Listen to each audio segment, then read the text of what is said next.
Maxxie LaWow dragged Super-Shero on the silver screen. Let's make her story. Maxxie LaWow will be the first animated film to feature a drag superhero and drag villain, prominent LGBTQ and BIPOC, that's Black, Indigenous, people of color, cast members. About the film.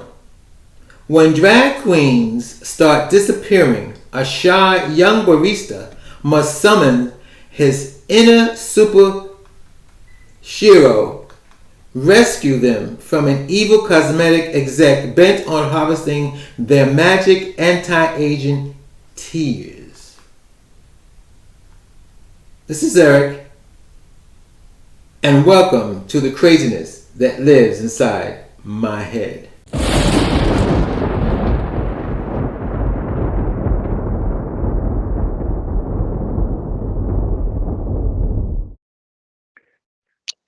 Anthony Han, you I wish I said filmed or making a movie called Maxxie LaWow drags Super-Shero on the silver screen. Could you explain that to us? Yes, sir. Well, thank you so much for having me on your show, Eric. I'm delighted to be here today. And since we had a little bit of technical difficulty, and it's all working good now. Glad to hear that. So yeah, Maxxie LaWow is an animated feature film, and it tells the story of Simon, a shy young barista who finds a magic wig that turns him into a drag Super-Shero. And we also have a drag villain. Her name is Diabolical, and she's been kidnapping queens around town and forcing them to watch the saddest movie ever made on constant loop to harvest their tears and launch a new cosmetics line. And now she's after Maxxie and her superpower tears. Hmm. Well, I'm a little nuts, so it sounds good to me. Yeah, it's kind of a crazy concept, and I've been working on it for a long time. It has some familiar kind of comic book tropes as far as a young man finds this magical artifact and everything. But it's about drag queens, so we got to make it camp, and we've got to make it fun, and a little surreal and magical. Yeah, yeah. Out of curiosity, have you gotten any flack of like say drag queens or the trans community about it? Yeah, so I have quite a number of friends here in South Bay. I live in San Jose, about 50 miles south of San Francisco. And they've all been very supportive. Drag queens on Instagram have been very supportive, and trans folks, I would say, are kind of every person's different, Yeah. and I think some trans folks just want to make sure that the wider world recognizes that trans people are not drag queens and drag queens are not trans people. There may be some overlap, of course, but and that's totally understandable, to make sure that that's also part of the conversation in some way. Okay. So because I've done drag shows and I had a TV soap opera that was mainly drag queens. Um, one of the Oh, flags, fun. but one of the flags I got backlash from some of the drag queen community was they thought that mine was comical, of the comical soap opera. But Uh-huh. see, some took it that I was showing the negative side of drag life or even trans life because I Hmm. had some pre-ops in my in my cast. So Hmm. um, and they made it quite clear, they're not drag queens. So yeah, I mean, it's to me, it was like a fine line. I tried to show it was. I kept saying it's a comedy, it's a comedy. I mean, but basically, it went well. I ran for 10 years in Oh, the wow, Bronx cool. on Uh-huh. the Bronx show. Yeah.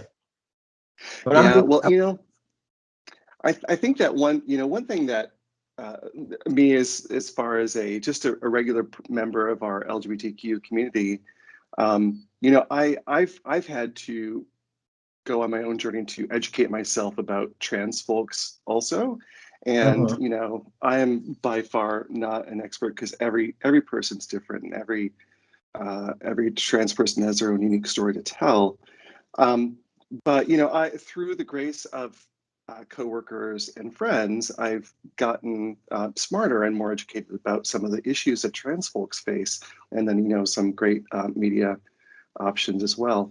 And one of the things is clear is that we all need to educate ourselves more about the kinds of issues that are, as a gay man, I'm more intimately familiar with gay issues, but it's important for us to be more familiar with the issues that our lesbian sisters and our trans siblings and other bi folks and so on face too, so that we can be supportive for them, and because we're all united. We all need to be united in our fight for equality and standing up for each other. So. And sometimes it's easy to forget that not the rest of the world is as educated, and some things that I take for granted about knowing, for example, differences between drag queens and trans folks, the wider population may not. And trans folks need to live with that on a daily basis. So I can only imagine that it's really quite challenging. Well, I grew up in New York. I'm a New Yorker. I grew up in New York City, and my experience with drag queens, especially like when you go to the bars and when they out open, they had to be pretty tough. A lot of them Oh did yeah, not I bet. scratch anybody. Yeah. Um, you can't be, especially in New York City, you can't be timid. If you're timid, people are gonna, you know what people want to do. But I like the idea that, yeah, because a lot of people think because just because you're a drag queen, you're what's that expression? You're a sissy, you do this. But a super-shero, yeah, I like that. You know. Yeah. Well, one thing that's been nice about, umpteen seasons of RuPaul's Drag Race and Dragula, is that you can see people when they don't have their wigs on. They've got their makeup off and their wigs off, and they're in whatever regular attire. And so it kind of demystifies, what it means to be a drag queen in some way. And you can see like that there's a human behind this sort of figure that's been created for entertainment or for whatever reasons. Yeah. So I looked at one of the videos. You had not the cartoon one. You had one who really looked like the character. Is that who you took the character from? No, so they're on Indiegogo. In the middle of this is being recorded in middle of September, and on the Indiegogo there's a pitch video, and I'm wearing a fun floral jacket, and there's a local drag queen in San Francisco named Pollo Del Mar, who joins me in there to kind of amp up the camp factor and the fun factor of the pitch video. And then God bless her for being totally game for doing the silliness that was that video. And I've been working on the Maxxie LaWow video for a while, but I'm glad that she was able to show up with kind of like purple and pink kind of outfit and just have fun with it. Yeah, yeah. So you're trying to raise funds to do the whole video or just a trailer? Right. So I started working on like a 2-minute concept video, and I'm calling it an adventure reel because it shows a few scenes from the current project, the current Maxxie LaWow project. It also shows a few scenes from potential future storylines, because I'd like to see this turn into an animated TV series or possibly another couple of movies. So we are actually launching pre-production this month, and we're also casting the voice actors. So Okay. the 50,000 goal of the Indiegogo is really just kind of a chunk of it to help with the costs of pre-production. And so this money will really help us do things like develop the look of the cafe, develop the look of Diabolical's dungeon and her kind of mansion, look and feel the town. And we want to stylize it a little bit and really kind of elevate that drag aesthetic and, the fun camp aspects of it and the colors and everything. Do you have a drag queen on staff who's going to give you the how you say the technical details? Not so much per se from that regards, but my script writing partner in this project is a part-time drag queen in San Francisco. His name is Michael Phyllis and his stage name is Patty from HR. And Michael's an actor, a writer, a director, just one of these shockingly talented people. And he also has this one queen show that I had seen a couple of years ago, so I was thrilled to make the connection with them on this project. And then moving forward, he's involved in it still, and we also are we're looking to hire a number of drag queens and potentially a drag king as well. So fingers crossed. I'm really excited by the auditions I've seen so far. Yeah, I had a couple of drag kings in my soap opera stuff. Wonderful. So, well, it sounds exciting. I mean, of course, it's going to be G-rated, right? Maybe PG-13, PG-14, along those lines. Yeah. But this is a movie by queer creators for a queer audience. But there are so many allies who love drag also, and we want to be accessible to our allies as well, so that our allies can really enjoy this film too. One of the things I did come across when I was on BronxNet cable station, unfortunately, there was a preacher who was writing to the studio, the company, against what I was doing because it was gay and it was drag queen. So you think you're going to come across that, or have you come across anything like that from the religious? Right. So I occasionally do a little bit of like promotions on Facebook. There's a Maxxie LaWow fanbook page, and it's Maxxie LaWow, MAXXIELAWOW. And boy, there have been some really hateful comments coming in. So I've been having to keep an eye on that. And there have been a few unkind comments put on YouTube as well. So we're keeping an eye on those. Yeah. This want to hear something funny about Facebook? They, I know they don't have a human being doing this. It's called algorithm, and the algorithm. I'm shocked because I have a Facebook page, the craziness that lives in my head, and I got an email inviting me to post my podcast on my page, which I did. I mean, we all trying to promote, each other. Then today I got an email from Facebook bashing me, saying that the content wasn't what you call community standard, which I knew that because stuff is X-rated. So, but I just find it interesting. Things change. I don't know. Yeah. I'm glad it changed for the good in the sense that you have more people who are, what's that word I'm looking for? I'm going to say lenient enough, or who live and let live attitude. I mean, if you're gay, you're gay. If you're drag queen, you're drag queen. So let's move on. Yeah, exactly. People of that now than it did back in the 70s. So. Yeah, well, along those lines, I think that art in some way can play a role to help with that goal of making the wider culture more accepting. I think there are some movies in the 90s, for example, that really helped a lot, like Priscilla, Queen of the Desert, and Tu Wong Fu, and In and Out. And then when we had Ellen coming out on TV and Will and Grace, those were hugely important for, I think, changing the wider cultures and perceptions around gay people, and helping regular people, accept their LGBTQ friends, neighbors, coworkers. I think they've been really important.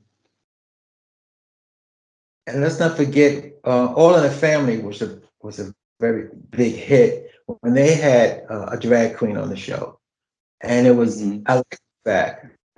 Not that they killed the drag queen, but how the drag queen died, and like the drag queens are people like everybody else. I mean, I don't know if you saw how old you are, but that show went nationwide when they had the drag queen on the show. Did you say All in the Family in the 70s? Yes, All in the Family. Oh, I don't remember that episode. I do remember liking that show when I was a kid, though. Yeah. But yeah, that show was really important. That show, helped a lot as far as like exposing the racism, the misogyny, the homophobia of society at that time, and calling it out, bringing it out into the open so that people could, talk about it and really kind of recognize it for what it was. Yeah. Well, but if you get a chance to look at that episode, YouTube has everything, I forgot the name of the drag queen, but they killed her off, and the way they killed her off is I think she died because of hate. It was a hate crime, and the thing, Edith stopped believing in God because she felt that the drag queen was a good person. Why do people hate her? Why did they kill her just because she's a drag queen? And I cried on that episode because yes, drag people they're human. They're human beings like anything else. And instead of looking at them for what they are, like the goodness in them, they're looking at them because they dress up, they act different. So yeah. Well, that's great because, it's easy to hate the other when you don't think of who that other is, when you don't think of their face or their name, or their story. It's so much easier to hate people like that. And then so, shows like that clearly played a role in humanizing this other, the gay folks. And I mean, the unfortunate thing, of course, is that, that particular character, met an untimely end. But it's a genuine thing that happens in society. And even today, the number of gay bashings, hate crimes against anyone in the LGBTQ community, murders of trans folks, it's a bad time right now with this. yeah. And hate crimes against Asian folks, API folks, it's awful. It's a reality that we all face. Right. Okay, Anthony, you have anything else you want to plug for your show? I should say Yeah, please visit maxxie.com, MAXXIE.com. And there you can see the 2-minute adventure reel. And it really does help paint a great picture of what we want to do with this show, and the kind of the fun and the camp and the look, and the really like positive energy and heart of this show. And, at the end of the day, this is kind of a coming of age story. Simon's 21 years old when he and the wig kind of bond and sort of form this magical drag queen. And, and there are a lot of fun adventures. His best friend is a Korean American girl his age named Jay. And she's the parent, or I'm sorry, she's the child of Korean immigrants. So I think there are some really cool storylines that we can tell there, especially in the current cultural climate where immigrants take a lot of flack, especially from the alt-right and the Republicans and so on. And then the villain is a Black character. So I want to have this like showcase the kind of intersectionality and beautiful diversity of the LGBTQ community. And so we have other folks as well.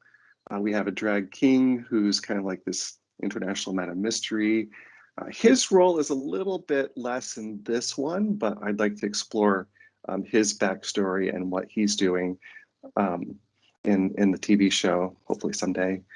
And yeah, we have a lot of really interesting characters that we set up in this movie, and we want to tell some cool stories with them moving forward. Okay. Yeah, so please go to Maxxie.com, watch the adventure reel, follow us on social media. We're especially active on Facebook and Instagram at Maxxie LaWow.